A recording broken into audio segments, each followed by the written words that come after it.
मी सर्वप्रथम पत्रकार बंधूंचं मनापासून स्वागत करतो। आज या ठिकाणी खऱ्या अर्थाने स्थायी समिती सभापती म्हणून माझी निवड होत असताना महाराष्ट्राचे आराध्य दैवत राजा शिवछत्रपती शिवाजी महाराज, त्याचबरोबर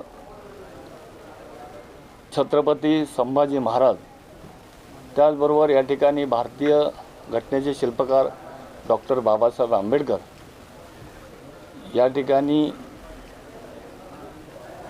खऱ्या अर्थाने क्रांतिज्योती सावित्रीबाई फुले, क्रांतिसूर्य महात्मा ज्योतिबा फुले, राजश्री शाहू महाराज यांना त्रिवार अभिवादन करतो।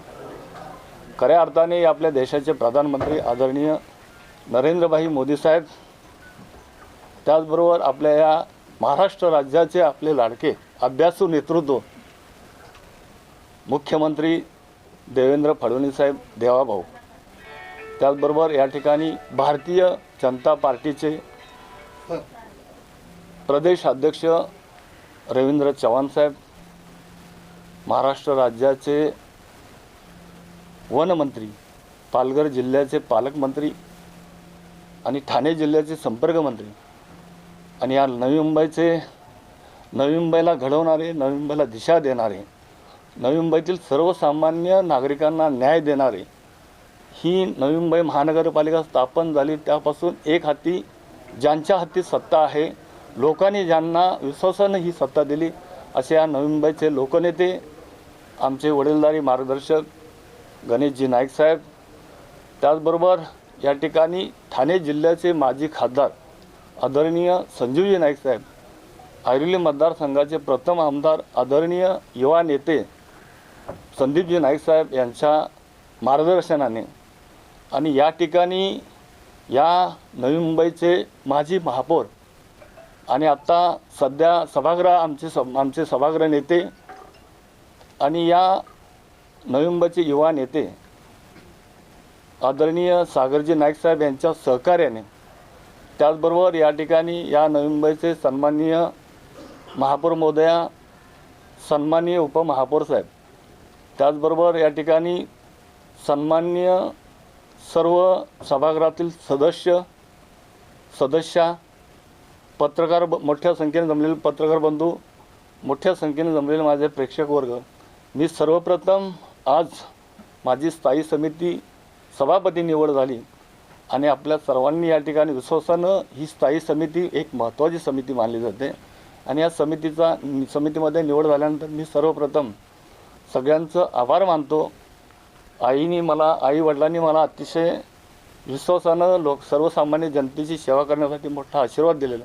मी आई वडिलांचं पण या ठिकाणी मनापासून आशीर्वाद घेऊन, मनापासून आई वडील यांचं आशीर्वाद घेतल्यानंतर समाधान मानतो की खऱ्या अर्थाने एक सर्वसामान्य शेतकरी कुटुंबामधला एक आदरणीय गणेशजी नाईक साहेबांचा प्रामाणिक कार्यकर्ता आणि या प्रामाणिक कार्यकर्त्याला या अतिशय या नवी मुंबई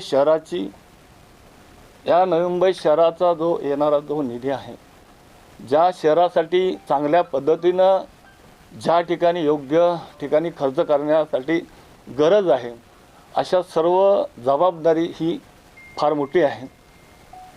स्थायी समिती म्हटलं की या नवी मुंबई शहराचा एक वेगळा घटक आहे आणि या सर्व गोष्टी करत असताना मी सर्व माझ्या सभागृहातील सदस्यांचं, स्थायी समिती सदस्यांचं मनापासून या ठिकाणी सहकार्य घेईल। आपण पत्रकार बंधूसुद्धा नेहमी मला सातत्यानं सहकार्य करालच। माझे या ठिकाणी नवी मुंबईतील सर्व नागरिक असतील आणि नागरिकांच्या समस्या सोडवण्यासाठी मी खऱ्या अर्थाने या नवी मुंबई शहरातला जो नागरिकांच्या घरातून आलेला पैसा हा योग्य ठिकाणी नागरिकांसाठी ज्या कामाची आवश्यकता आहे त्या कामं करण्यासाठी नक्कीच या आपल्या सर्वांच्या सहकार्याने या ठिकाणी खर्च केला जाईल आणि त्या ठिकाणी त्यांची कामं केली जाईल। चुकीच्या गोष्टी आल्यानंतर त्या गोष्टी खऱ्या अर्थाने ते योग्य आहे काम करण्यासाठी की नाही याचीसुद्धा तपासणी केली जाईल। त्यामुळं ज्या या खुर्चीला प्रामाणिकपणे आदरणीय गणेशजी नाईक साहेबांनी ज्या विश्वासानं बसवलं त्या विश्वासाला कधीही मी तडा जाऊन देणार नाही। आदरणीय गणेशजी नाईक साहेबांचा एक प्रामाणिक कार्यकर्ता म्हणून सातत्याने ऐरोली विधानसभा मतदारसंघामध्ये प्रभाग क्रमांक 5 मध्ये ज्या पद्धतीनं मला या माझ्या सर्व मायबाप जनतेने, नागरिकांनी, रहिवासी बंधू भगिनींनी मला ज्या विश्वासानं चांगल्या पद्धतीनं या ठिकाणी गेली 3 टर्म मला आणि माझ्या पत्नीला 1 टर्म असं 4 वेळा निवडून दिलं, ज्या विश्वासानं निवडून दिलं त्या विश्वासाला मी कधी तोड जाऊन देणार नाही. नवी मुंबई शहरामधल्या सर्व नागरिकांची कामं करण्याकरता मी कटिबद्ध राहील, प्रामाणिकपणे काम करेल, प्रभावीपणे काम करेल, यामध्ये कुठलीही शंका नाही. आपण आजच्या दिवसामध्ये सर्वांचं मनापासून आभार मानतो, अभिनंदन करतो आणि याच्या ठिकाणी आज खऱ्या अर्थाने मला अतिशय मला आणि माझ्या परिवाराला आणि माझ्या आईवडिलांनी दिलेल्या आशीर्वादाला खऱ्या अर्थाने न्याय मिळाला. आणि दादा हे नाईक साहेब हे आमचे सर्वांचे या नवी मुंबई शहराची दिशा देणारे, नवी मुंबई घडवणारे आणि सर्वसामान्य जनतेला सोबत घेऊन जाणारे नेते आहेत. त्यामुळे दादांचं आणि सर्वांचं मनापासून आभार मानतो. धन्यवाद. या ठिकाणी खऱ्या अर्थाने मी आजच सभापती झालो आहे.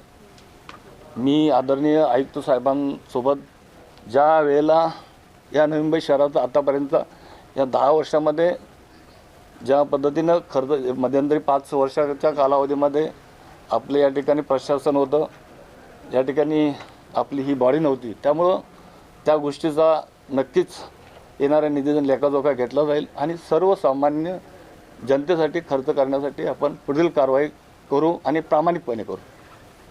पारदर्शक कारभारावर कसा भर होतो? या ठिकाणी ज्या पद्धतीनं या सर्व नवी मुंबईतील नागरिकांचा विश्वासानं आणि आदरणीय दादानी या ठिकाणी मला या स्थायी समिती सभापतीसाठी निवड केली, खऱ्या अर्थाने नक्कीच त्या खुर्चीला न्याय देण्याचं काम पारदर्शकपणे आणि प्रभावीपणे काम करण्याची या ठिकाणी माझा मानस राहील.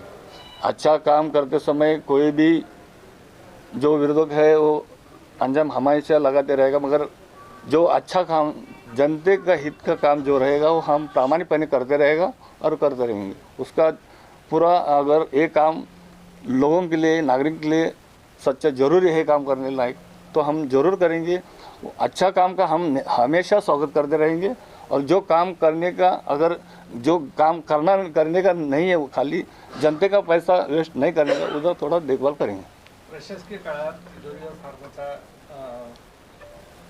मोठा भार देण्यात आला आणि त्याच्यामुळे बरेचसे आपले अड्डे तोडले आहेत. अशा वेळेस आपल्याला पुढच्या कार्यकाळात हे पद सांभाळताना, निधी देताना, मंजुरी देताना प्रकल्पांना निधीची कशी आर्थिक उपाययोजना करावी लागेल? यामध्ये आपल्याला माहीतच आहे की मध्यंतरी 5 वर्षाचा कालावधी हा प्रशासनाच्या माध्यमातून हाताळला गेलेला आहे. खऱ्या अर्थाने चांगल्या ठिकाणी जर खर्च झाला असेल तर त्याचं स्वागतच आहे, परंतु आता त्याचा लेखाजोखा या पुढील 8 दिवसामध्ये पूर्ण घेतला जाईल आणि योग्य ठिकाणी या नवी मुंबई शहराचा जो करदात्यातून पैसा येणारा योग्य ठिकाणी खर्च केला जाईल. त्यामुळं कुठल्याही प्रकारे आपण ज्या पद्धतीनं कामाची गरज आहे त्याचा परफॉर्मन्स पाहिला जाईल की बाबा इथं खर्च हा करणं, नवी मुंबई नागरिकांचा करणं जरुरी आहे, त्या ठिकाणी आम्ही नक्की करू. ज्या ठिकाणी वेस्टेज पैसा खर्च आहे तर त्या ठिकाणी थोडंसं ते आम्ही बाजूला ठेवू.